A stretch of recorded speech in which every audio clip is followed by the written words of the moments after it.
আসুন বন্ধুরা, হাসির মাধ্যমে মনটা ভালো করি। তেল মিলছে না, তাই বাইক কিনে শোরুমে রেখে দিয়েছেন অনেকে। আবার জ্বালানি সংকটে কমে গেছে বাইকের কেনাবেচা। ডিপো থেকে তেল পাম্পে আসার কিছুক্ষণ পরই শেষ হয়ে যাচ্ছে। এরপর দেখুন,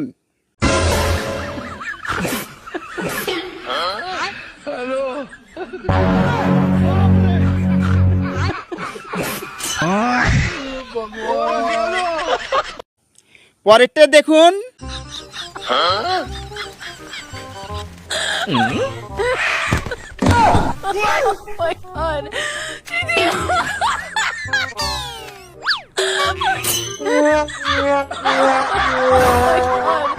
তারপরেরটা।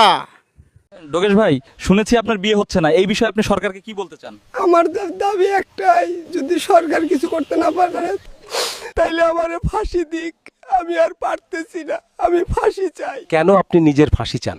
ডেলি রাইতে একলা শুতে হয়, মনে হয় জীবনটাই ফাঁকা।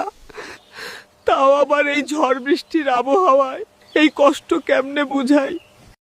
এইটা দেখুন। আপনারা কেন বিয়ে বাড়িতে আজ আন্দোলন করছেন? তারা ভালো মন্দ খায় আর আমাদের ফালায় দেওয়া খাবারগুলো দেয়। তাই প্রতিবাদ করছি। কেন আপনারা নিজে কামাই করে খেতে পারেন না? আমরা তো রাতে তাদের বাড়ি পাহারা দেই বিনা বেতনে, কিছু ভালো মন্দ আমাদের খাওয়া দিক। এটা আমরা চাই। কেমন লাগলো বন্ধুরা? অবশ্যই কমেন্টের মাধ্যমে বলে যাবেন।